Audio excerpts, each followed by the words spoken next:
নমস্কার, Olympic YouTube চ্যানেলে কৃষ্ণলীলা ধারাবাহিক পর্বে আপনাকে স্বাগত জানাই। আজকের পর্ব গোপীদের কাছে শ্রীকৃষ্ণের বার্তা, পর্ব ৩। চ্যানেলে যারা নতুন তাদের অনুরোধ জানাবো চ্যানেলটি সাবস্ক্রাইব করে কৃষ্ণলীলার ধারাবাহিক পর্বগুলি শ্রবণ করুন। আসুন আজকের পর্ব শুরু করি। দৃশ্যমান বিশ্ব শ্রীকৃষ্ণ থেকে ভিন্ন নয়, আমার থেকে স্বতন্ত্র কিছুই নয়। নিখিল বিশ্ব চরাচর আমাতে আশ্রিত এবং আমার থেকে ভিন্ন নয়, কারণ সৃষ্টির পূর্ব থেকেই আমি বিরাজমান। বৈদিক শাস্ত্রেই প্রতিপন্ন হয় যে সৃষ্টির পূর্বে একমাত্র নারায়ণ ছিলেন। তখন সহায়ক হিসাবে ব্রহ্মা ছিলেন না, শিব ছিলেন না। নিখিল বিশ্ব গুণময়ী প্রকৃতি যারা নিপুণভাবে নিয়ন্ত্রিত হয়। ব্রহ্মা হচ্ছেন রজগুণের অধীশ্বর, ব্রহ্মাকে বিশ্বের সৃষ্টিকর্তা বলা হয়। কিন্তু প্রকৃতপক্ষে ব্রহ্মা গৌণ সৃষ্টিকর্তা। আদি এবং মূল স্রষ্টা হচ্ছেন নারায়ণ। নারায়ণ পরহু ব্যক্তাৎ। এই উক্তি দ্বারা শঙ্করাচার্য এই সত্য দৃঢ়ভাবে সমর্থন করেন। নারায়ণ হচ্ছেন এই সৃষ্টির অতীত অপ্রাকৃত তত্ত্ব, স্বয়ং বিভিন্ন অবতার রূপে প্রকাশিত।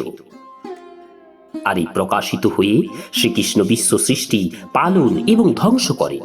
বিশ্ব কৃষ্ণময় এবং কৃষ্ণাধীন তত্ত্ব, কিন্তু জড়া প্রকৃতিতে তাকে অনুভব করা যায় না। জড়া প্রকৃতিকে মায়া বা অবিদ্যা বলা হয়, কিন্তু পরা প্রকৃতিতে সর্বাবস্থায় প্রতি পদক্ষেপে কৃষ্ণের অনুভূতি হয়। গোপবালারা এই পূর্ণ জ্ঞানের সোপানে বিশুদ্ধ জ্ঞানের পরম স্থিতিতে অধিষ্ঠিত ছিলেন। জড়া প্রকৃতি সম্পূর্ণভাবে শ্রীকৃষ্ণের অধীন হলেও বা শ্রীকৃষ্ণ মায়াধীশ হলেও সর্বদাই এই বিশ্বের অতীত, মায়াতীত তত্ত্ব। তাই জীবগুলো ভব সংসার জীবন থেকে সম্পূর্ণভাবে পৃথক। চিন্ময় আত্মার সংযোগের অভাবে জড়দেহের বিকাশ সাধন হয়। ভগবদ্গীতায় নিখিল বিশ্বকে জীবকুলের মাতা এবং শ্রীকৃষ্ণকে পিতা রূপে গ্রহণ করা হয়েছে। পিতা যেমন মাতৃগর্ভে বীজ দান করে গর্ভ সঞ্চার করেন, ঠিক সেইভাবে নিখিল জীবকুলকে ভগবান প্রকৃতির গর্ভে দান করেন। কর্মফল অনুযায়ী জীব বিভিন্ন জীবদেহ প্রাপ্ত হয়ে জগতে প্রকাশিত হয়। সকল অবস্থাতেই জীবকুল মায়াতীত। তারা ভব সংসার বন্ধন থেকে সম্পূর্ণ পৃথক। শুধু আমাদের জড়দেহকে নিয়ে পরীক্ষা নিরীক্ষার মাধ্যমে আমরা সহজেই উপলব্ধি করতে পারি যে আমরা এই দেহরূপ পিঞ্জর থেকে সম্পূর্ণ স্বতন্ত্র, অর্থাৎ দেহাতীত তত্ত্ব। প্রকৃতির 3টি গুণের সহযোগ ক্রিয়ার মাধ্যমে আমাদের প্রতিটি দৈহিক ক্রিয়া সম্পাদন হয়ে থাকে। প্রতি মুহূর্তে আমাদের নানাবিধ শারীরিক পরিবর্তন আমরা দেখছি, অথচ আত্মা সবসময় অপরিবর্তিত রয়েছে। জড়া প্রকৃতির কাছে কেউ সৃষ্টি করতে বা ধ্বংস করতে অথবা বাধা দিতে পারে না। এইভাবে জীবাত্মা জড়দেহে জাগরণ, স্বপ্ন এবং সুযুক্তি নামে 3 অবস্থায় আবদ্ধ হয়ে পড়ে আছে। জীবনের এই 3টি অবস্থাতেই মন ক্রিয়াশীল থাকে। স্বপ্নাবস্থায় যা সত্য বলে মনে হয়, জাগরণ অবস্থায় তাই জীবাত্মার কাছে মিথ্যা বলে মনে হয়। এই জন্য সিদ্ধান্ত করা হয়, কোনো বিশেষ অবস্থায় জীব যা সত্য বলে গ্রহণ করে, অন্য অবস্থায় সেই সত্যকেই সে মিথ্যা রূপে গ্রহণ করে। এই বিষয়গুলি শুদ্ধ তার্কিক, জ্ঞানী বা সাংখ্যযোগীদের কাছে পরীক্ষা নিরীক্ষার বস্তু। সঠিক সিদ্ধান্তে পৌঁছবার জন্য সাংখ্যযোগীদের কঠোর তপস্যা এবং কৃচ্ছ সাধন করতে হয়। সাধারণত তারা ইন্দ্রিয় সংযম এবং বৈরাগ্য অনুশীলন করে। জীবনের অন্তিম লক্ষ্য নির্ধারণের উদ্দেশ্যে এইসব বিভিন্ন পন্থাগুলিতে নদীর সঙ্গে তুলনা করা যায়। শ্রীকৃষ্ণ হচ্ছেন পরম উৎসস্বরূপ সাগর। নদীগুলি যেমন সাগর অভিমুখে প্রবাহিত হয়, সেইভাবে সব রকম জ্ঞানানুশীলনের লক্ষ্য শ্রীকৃষ্ণই। বহু বহু জীবনের প্রয়াসের পর যখন কেউ বাস্তবিক কৃষ্ণোন্মুখ হয়, তখনই তার জীবন সার্থক হয়, তখন সে সাফল্য অর্জন করে। শ্রীকৃষ্ণ ভগবদ্গীতায় উপদেশ দিয়েছেন, ক্লেশ হাদিক তারস্তেষাম। সকলে বিভিন্ন পন্থায় আমাকে উপলব্ধির প্রয়াস করছে, কিন্তু যাদের পন্থা ভক্তি সম্পর্কহীন তাদের পথ এবং প্রয়াস অত্যন্ত ক্লেশদায়ক। ভক্তিযোগ অনুশীলন ছাড়া শ্রীকৃষ্ণকে অনুভব করা যাবে না। ভগবদ্গীতায় কর্ম, জ্ঞান এবং ভক্তি এই তিনটি যোগ পন্থার বর্ণনা করা হয়েছে। যারা কর্মফলে অত্যন্ত আসক্ত তাদের ভক্তি উন্মুখী কার্যে নিযুক্ত হওয়ার নির্দেশ দেওয়া হয়েছে।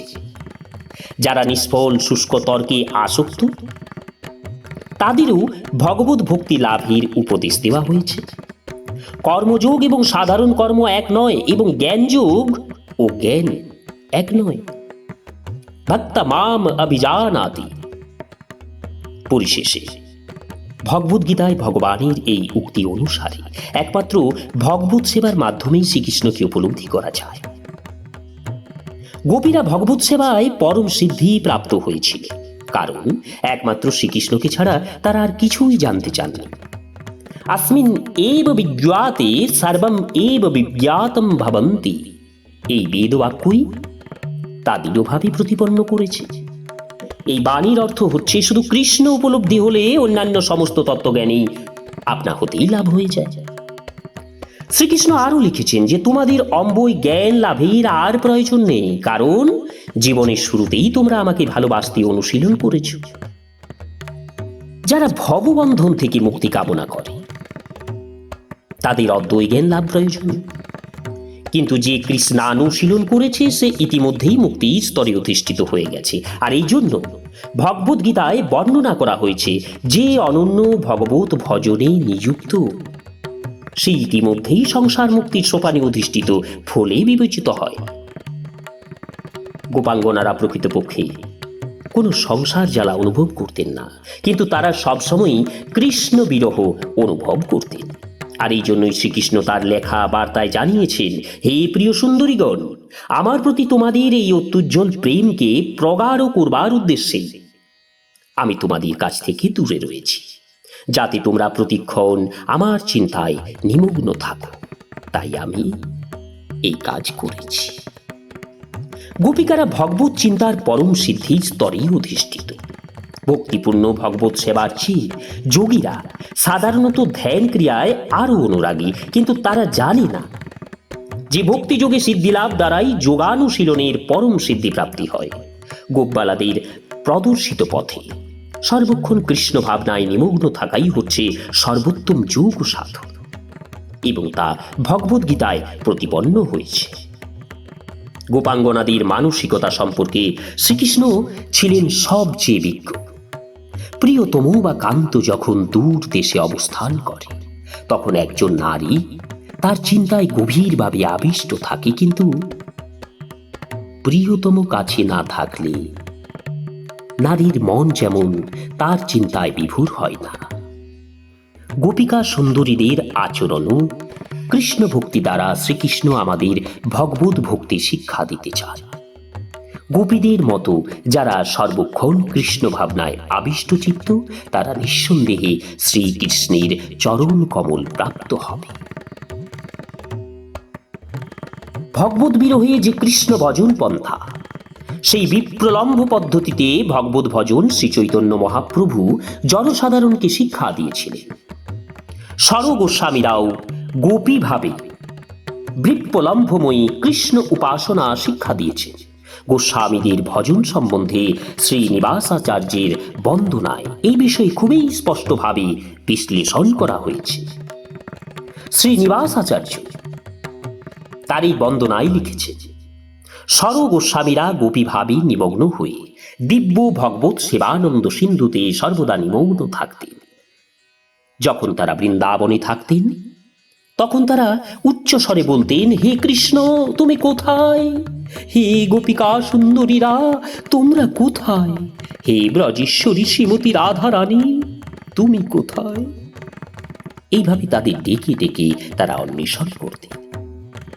তারা কখনো বলেননি, আমরা এখন শ্রী শ্রী রাধা কৃষ্ণের দর্শন লাভ করেছি, আমাদের জীবন ব্রত সফল হয়েছে, আমাদের লক্ষ্য পূর্ণ হয়েছে। নমস্কার। আজকের পর্ব এখানেই শেষ করছি। আসবো আগামী পর্বে কৃষ্ণলীলার ধারাবাহিক পর্বে। চ্যানেলে যারা নতুন তাদের অনুরোধ জানাবো চ্যানেলটি সাবস্ক্রাইব করে কৃষ্ণলীলার পর্বগুলি শ্রবণ করুন। রাধে রাধে, হরে কৃষ্ণ।